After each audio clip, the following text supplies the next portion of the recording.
Hello and welcome to the channel. So we've got a Fender Blues Junior. This one's almost a brand new one.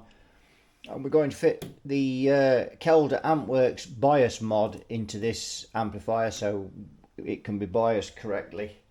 So we've got the macro lens on there now, and you can see that's the bias mod kit. That's all it is, just that little preset on a PC board.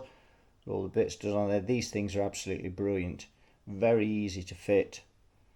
And I'm going to go through this, just fitting it and biasing the amp.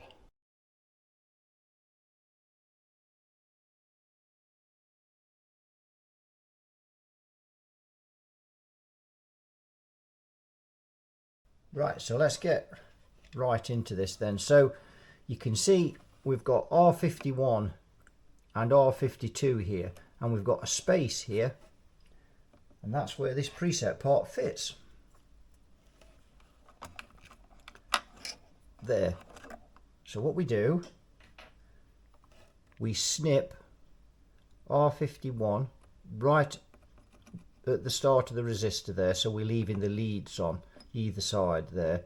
So we snip those, and then we snip R52 the same, exactly the same, and then we bend those up straight, and then these four holes will align with those pins that we'll have there, and then it just sits on those pins. We have a dab of glue on there, we stick it down, and then when that glue's dry, just use a bit of hot glue, we just solder these terminals and it's in. Simple as that.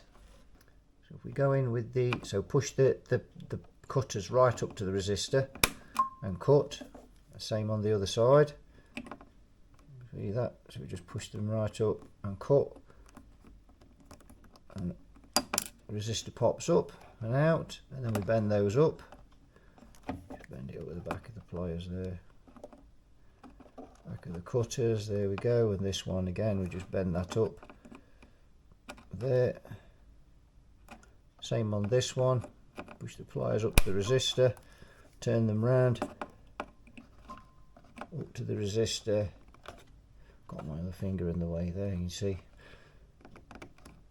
and there we go, and then bend those up.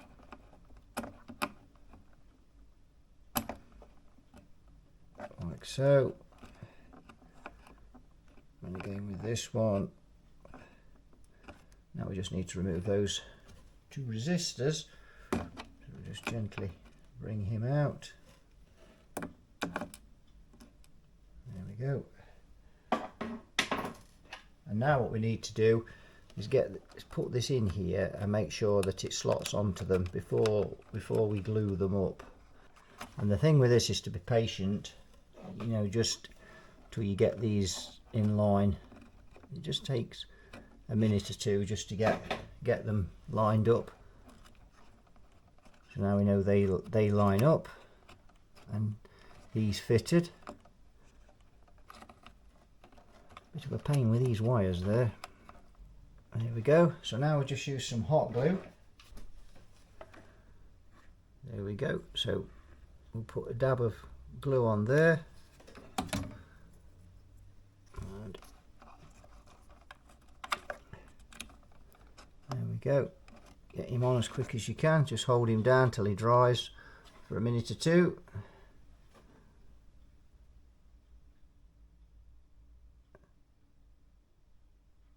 It's an ingenious bit of kit, this is, it really is. As I say, I have fitted one of these before, and it's just so simple to do. Really clever design. Right, so he's now glued in, dry. So now we've just got to solder onto the terminals there. So when you're soldering this, just be careful, you know, don't use more than a 25 watt iron. That's the absolute max you really want to be using on these. So you need to be quick when you're soldering these up. If you hold the iron on too long, you'll melt the solder on this pin underneath the board, and if it drops through, then you've shot it. You've got to take the board out. So make sure you get the tip really clean on the iron before you start.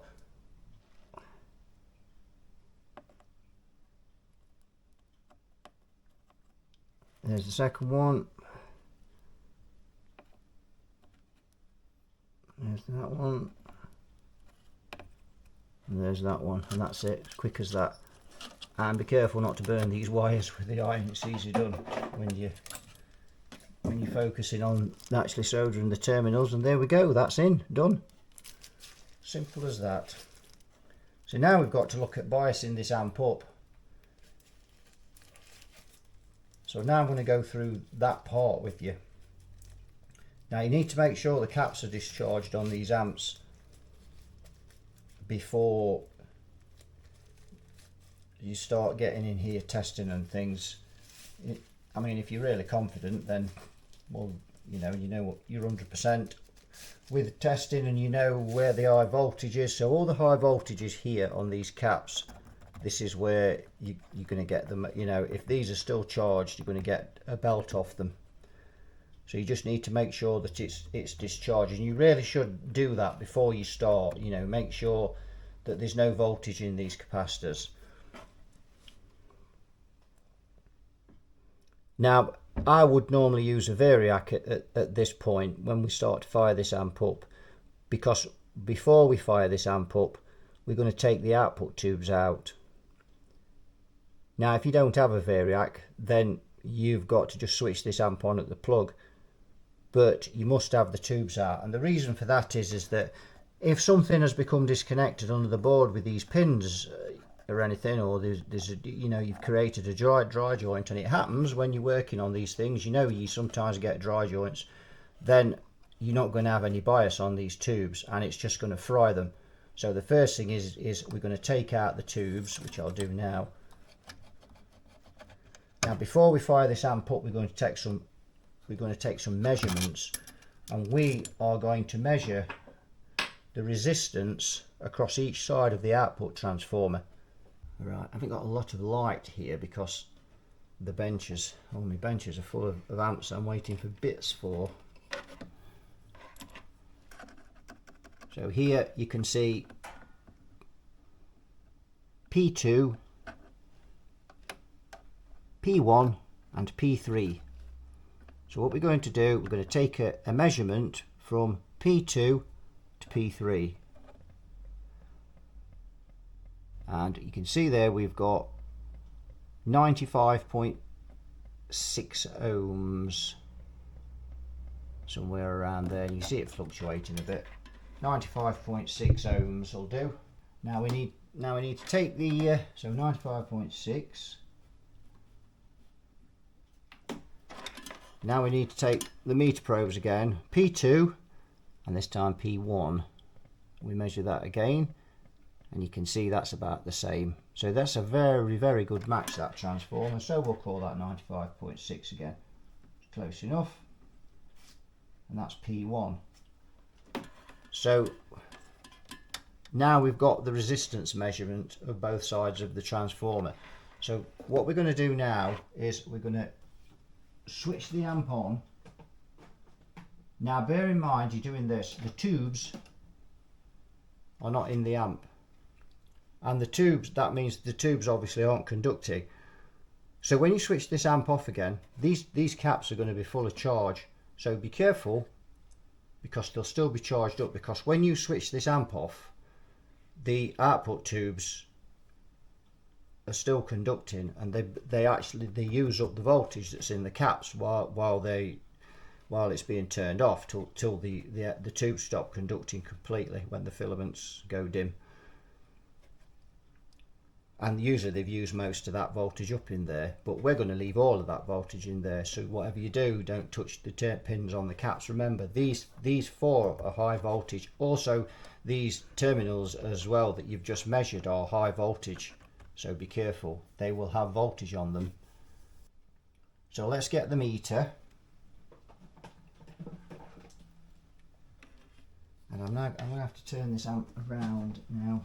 Right, so you can see we've got the meter there, just going there on the side of the shot there. So we're going to ground one side of the meter, put one side of the meter to ground. Now we're looking for pin 2 on the output tube, because pin 2 is the grid, and that's where we'll find the negative volts for the bias. So this is pin 1. on the right side of the, you can see all the pins there. So start on the right side, pin 1, pin 2. So we're going to measure that there, and we're going to just flick the amp on, and there you can see there's our voltage. So we know that we're getting voltage to the grid now on there. So we switch off again.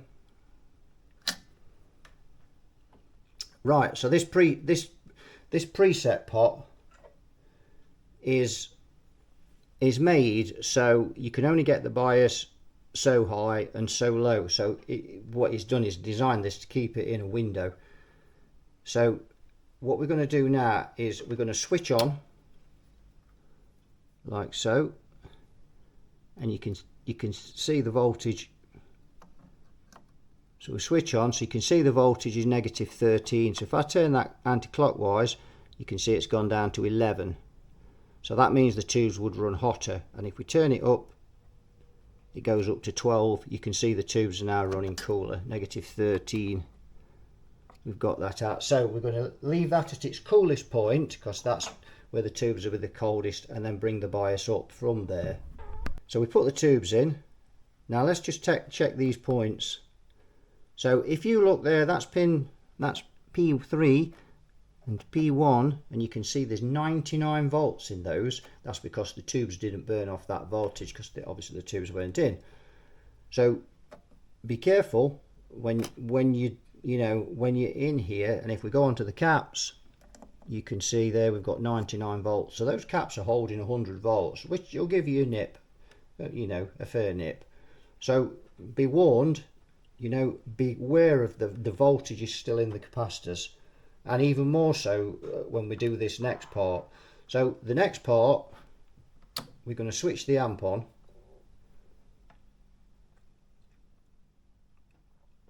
and run the amp up with the tubes in now. So what we need to do now is let those tubes warm up for about 10 or 15 minutes, just to get up to there so that they're operating correctly. And the reason that you do that is because they'll continue to increase in current until they reach an optimum point, and you can actually see that on the measurements when you're actually measuring the and so if you go for the measurements straight away, they will be out by the time, within another 10 minutes. So we'll just let them warm up. So how do we measure the bias then?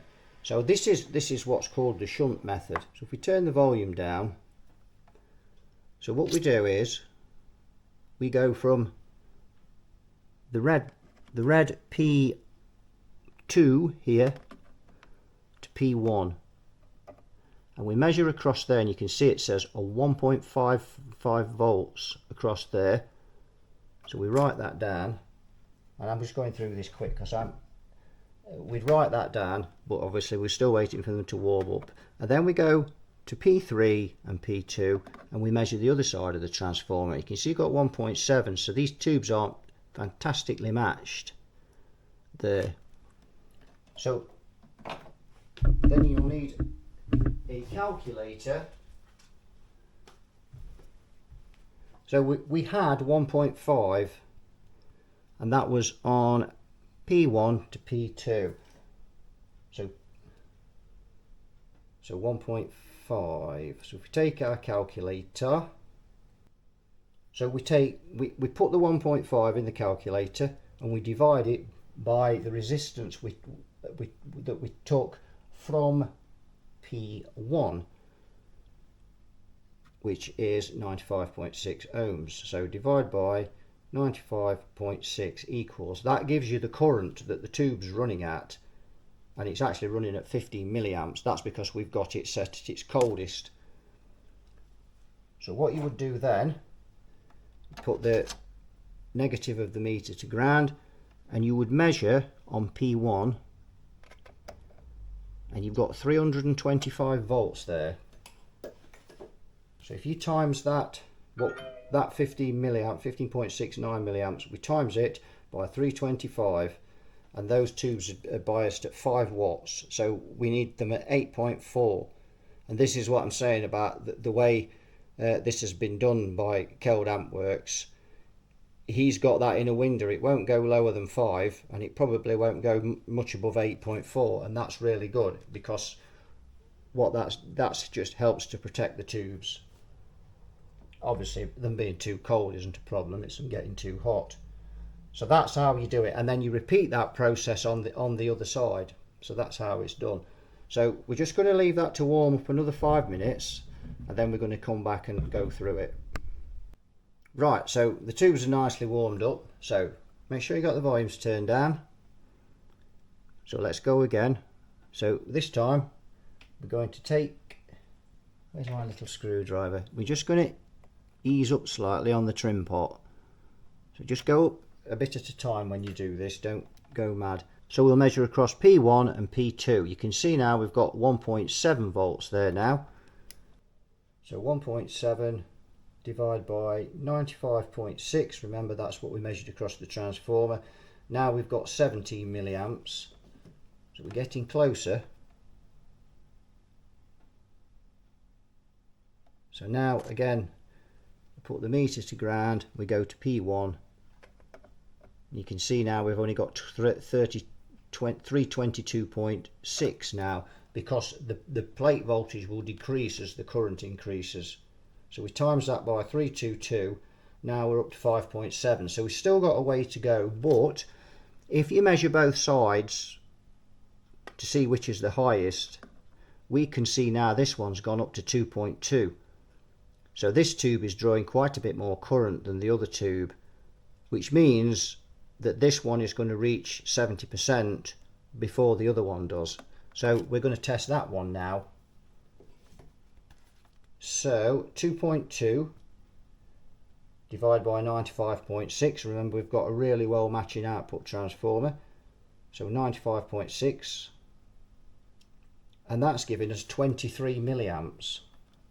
So again, we put the negative to ground on the meter, and we can test at P3, 322.8, that's not changed. So we times that 23 milliamps by 322.8, and that is 7.4. So we're not far out with that one, but the other one is only 5.7. So these tubes are not well matched, unfortunately, and they don't look like they've had a lot of heat. So this is one of the later Blues Juniors. I think it's the 4 Blues Junior 4, which they said that they'd sorted the bias out on these, but when the customer did the readings for himself, it was 85% these were biased at idle. But he didn't fancy fitting the bias preset mod, but he did do the measurements. So we need to go up a little bit more, but not much more. There we go. Now we're going to carry on measuring off P3 now. So we measure across P2 to P3. We've now got 2.45. So let's try again. 2.45 divided by 95.6. That's now giving us 25.6 milliamps. So again, we need to check the plate voltage. So meter to ground on the negative, and we can go to P1. We've now got 321.6, and that's 8.24. So very close now. That is very close. So we'll just go a tiny bit more, and the reason that I want to get this right on the mark is because that other tube is going to come out at less than 70%. We need to try and get that as close as we can. So let's measure again. So we measure across P2 and P3, and now I've got 2.74.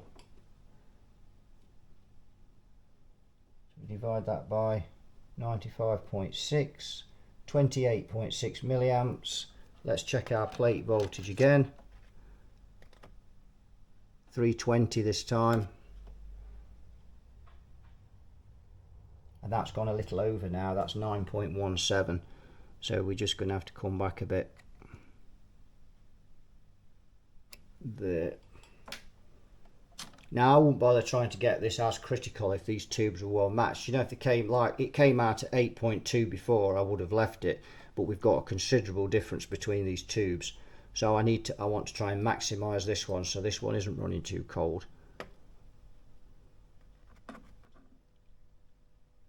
It's actually not changed. Very, very precise this pot is.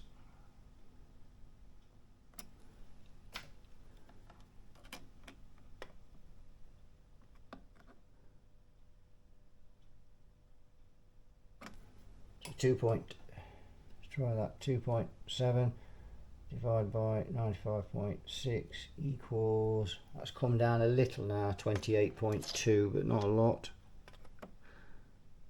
Still 320. So that's 9.03, so virtually 9 watts.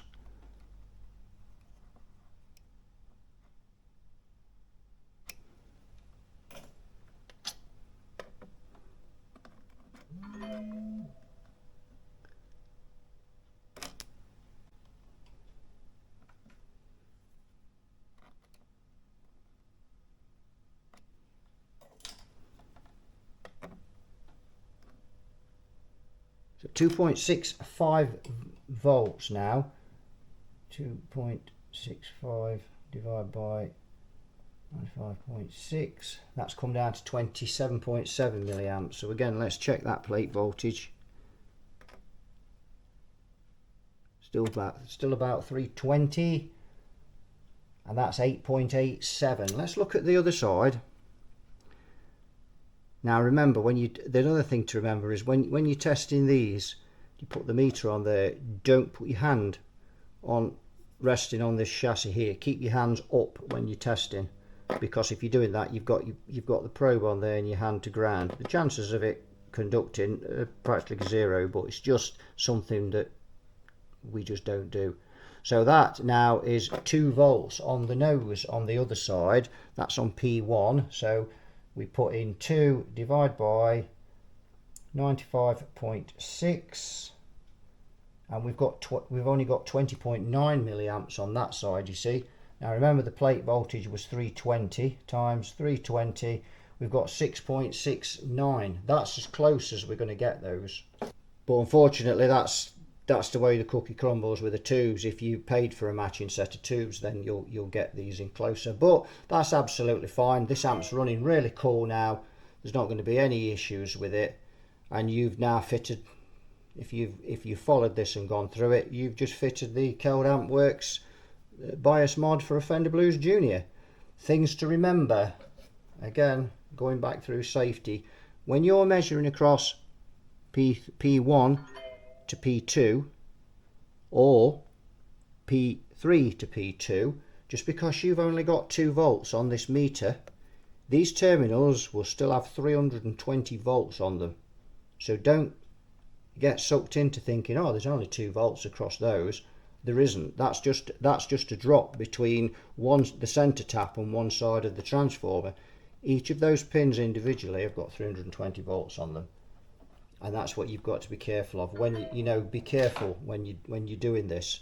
Take your time when you're doing it. Don't rush it, and you'll be fine.